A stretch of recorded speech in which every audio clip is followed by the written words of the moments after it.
Megastar Chiranjeevi గారికి ఇటీవలే కేంద్ర ప్రభుత్వం India's second highest civilian award Padma Vibhushan ప్రకటించిన విషయం తెలిసిందే. కాగా Chiranjeevi garu India's third highest civilian award పద్మభూషణ్ను 2006వ సంవత్సరంలోనే ఆనాటి రాష్ట్రపతి అబ్దుల్ కలాం గారి చేతుల మీదుగా అందుకోవడం తెలిసిందే. అదే సంవత్సరం ఆయనకు ఆంధ్ర యూనివర్సిటీ వారు గౌరవ డాక్టరేట్ పురస్కారం కూడా ప్రదానం చేశారు. వాస్తవానికి ఈ 2 పురస్కారాలు చిరంజీవి గారికి 2006లో కాదు 2005లోనే దక్కాలట.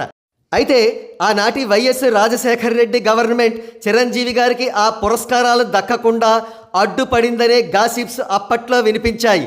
కాగా ఇదే విషయమై ఒక రచయిత కుట్రదారులను చీల్చి చెండాడుతూ ఒక ప్రముఖ పత్రికలో ఆర్టికల్ వ్రాశాడు.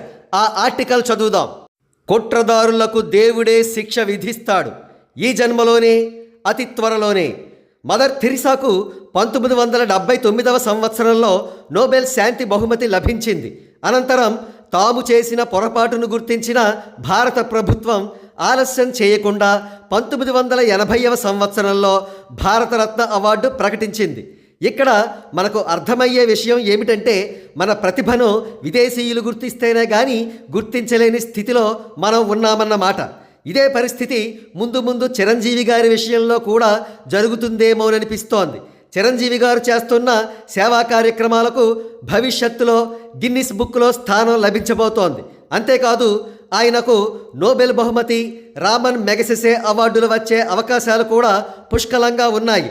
ఇదంతా జరిగితేనే కానీ మన గుడ్డి ప్రభుత్వం మేల్కొనదేమోననిపిస్తోంది. లేకపోతే ఏంటి, నెల రోజుల క్రితం పద్మభూషణ్ అవార్డుల జాబితాలో చిరంజీవి గారి పేరుందని తెలుసుకుని ఆనందించాం. మరి తుది జాబితాలో ఆయన పేరు ఎందుకు మాయమైంది? ఈ దుష్పరిణామం వెనుక కుట్రదారులెవ్వరు? గతంలో ఆంధ్ర యూనివర్సిటీ వారు చిరంజీవి గారికి డాక్టరేట్ ప్రదానం చేద్దామని నిశ్చయించి అనంతరం ఆ నిర్ణయాన్ని ఉపసంహరించుకున్నారు. ఈ పరిణామాలన్నీ గమనిస్తుంటే రాష్ట్రంలోని అత్యున్నత స్థాయిలోని వ్యక్తులెవరో చిరంజీవి గారికి ఈ గౌరవాలు దక్కకుండా అడ్డుపడుతున్నారనిపిస్తోంది. అది రాష్ట్ర ప్రభుత్వం కావచ్చు, లేదా ఇతర బలమైన శక్తులు ఎవరైనా కావచ్చు. కానీ మీ అమాయకత్వానికి విపరీతమైన జాలి వేస్తోంది. ఒక్క విషయం గుర్తుంచుకోండి, చిరంజీవి గారు దైవాంశ సంభూతులు. ఆయనతో ప్రత్యక్షంగా కానీ పరోక్షంగా కానీ తలపడ్డవారెవరు బాగుపడ్డ దాఖలాలు లేవు. కావాలంటే చరిత్ర తిరగేయండి. ముఖ్యంగా గత సంవత్సర కాలంగా జరుగుతున్న పరిణామాలు గమనించారా?